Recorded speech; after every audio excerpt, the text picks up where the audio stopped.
नमस्कार, मेरा नाम है अभयराज और निष्पक्ष दिव्य संदेश के YouTube मंच पर आपका स्वागत है। उत्तर प्रदेश की सियासत में लगातार खींचतान जारी है। लोकसभा चुनाव के बाद से नेताओं की बयानबाजी तेज हो गई है।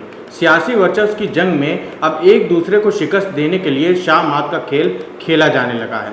चुनाव नतीजों के बाद से कैबिनेट की बैठकों से दूरी बनाकर रखने वाले डिप्टी सीएम केशव प्रसाद मौर्य इन दिनों बीजेपी और सहयोगी दलों के नेताओं के साथ लगातार मुलाकात कर रहे हैं। केशव से मिलने वालों में बड़ी संख्या में ओबीसी और दलित नेता हैं। बीजेपी के सहयोगी और सरकार के मंत्री डिप्टी सीएम केशव प्रसाद मौर्य के दर पर दस्तक देकर क्या सियासी संदेश देने की कोशिश कर रहे हैं? सीएम योगी ने सोमवार को आजमगढ़ की समीक्षा बैठक की थी। इसमें सुभाषपा प्रमुख ओम प्रकाश राजभर को भी बुलाया गया था। सीएम की बैठक में शामिल होने के बजाय राजभर लखनऊ में केशव मौर्य के घर पर मिलने पहुंच गए। दोनों ही नेताओं के बीच करीब आधे घंटे की मुलाकात हुई। इसके दूसरे दिन मंगलवार को निषाद पार्टी के प्रमुख संजय निषाद ने डिप्टी सीएम केशव प्रसाद से मुलाकात की। पिछले 10 दिनों में संजय निषाद दूसरी बार केशव से मिलने पहुंचे थे। इतना ही नहीं, बीजेपी के ओबीसी और दलित नेता भी केशव प्रसाद मौर्य से उनके घर पर जाकर मुलाकात कर चुके हैं। डिप्टी सीएम ने मुलाकात करने वाले सभी बीजेपी नेताओं की तस्वीरें सोशल मीडिया पर शेयर की हैं। इन दिनों केशव प्रसाद मौर्य से मिलने वाले बीजेपी और सहयोगी दलों के नेताओं में ज़्यादातर ओबीसी और दलित समुदाय के हैं। इसके अलावा केशव ने जिस तरह से योगी सरकार से संविदा और आउटसोर्सिंग के तहत होने वाली नियुक्ति में आरक्षण के नियमों के पालन को लेकर सवाल उठाए हैं और उनकी सूचनाएं मांगी हैं, उसके पीछे सिर्फ जानकारी उठाना मकसद नहीं है, बल्कि उसके सियासी मायने भी हैं। माना जा रहा है कि विपक्ष के पीडीएफ फॉर्मूले पिछड़ा, दलित और अल्पसंख्यक के नैरेटिव को तोड़ने की स्ट्रैटेजी है। इसके साथ ही केशव प्रसाद मौर्य का खुद को ओबीसी चेहरे के तौर पर स्थापित करने का प्लान तो नहीं है। 2024 के लोकसभा के चुनाव में बीजेपी को सबसे बड़ा झटका उत्तर प्रदेश में लगा है। उसकी सीटें 62 से घटकर 33 सीट पर पहुंच गई है।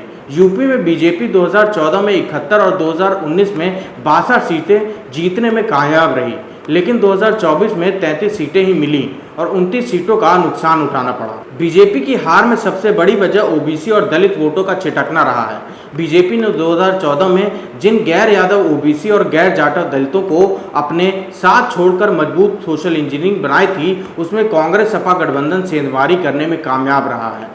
लोकसभा चुनाव में ओबीसी वोटों के छिटकने से सिर्फ बीजेपी को ही नहीं, बल्कि उसके सहयोगी दलों को भी नुकसान उठाना पड़ा है। इसी का नतीजा था कि अपना दल की अध्यक्ष अनुप्रिया पटेल लगातार ओबीसी के मुद्दे को उठाने में जुटी हैं। सीएम योगी को पत्र लिखकर उन्होंने ओबीसी आरक्षण में भेदभाव का आरोप लगाया था। साथ ही कहा था कि दलितों को नौकरियों में योग्य नहीं कहकर रोका जा रहा है। इससे आक्रोश बढ़ रहा है। इस पर रोक लगानी चाहिए। अनुप्रिया पटेल के बाद संजय निषाद ने भी ओबीसी के मुद्दे पर योगी सरकार को घेरा था और बुलडोजर नीति पर सवाल खड़े किए थे। इतना ही नहीं, कांवड़ यात्रा मार्ग पर दुकानदारों के नाम लिखवाने के योगी सरकार के फैसले का आरएलडी प्रमुख जयंत चौधरी ने विरोध किया था। केशव प्रसाद मौर्य से ओम प्रकाश राजभर और संजय निषाद सिर्फ मुलाकात ही नहीं कर रहे हैं, बल्कि उनके सुर में सुर भी मिला रहे हैं। संगठन को सरकार से बड़े वाले बयान को लेकर सभी सहयोगी दलों का साथ मिला है। केशव जिस तरह से ओबीसी नेताओं से मिल रहे हैं, उसके पीछे माना जा रहा है कि ओबीसी चेहरे के तौर पर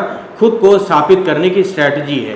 राजनीतिक विश्लेषक भी मान रहे हैं कि केशव प्रसाद मौर्य ने अब खुलकर मोर्चा खोल दिया है और हर वो कदम उठा रहे हैं जिसके जरिए खुद को बीजेपी में मजबूत कर सकें।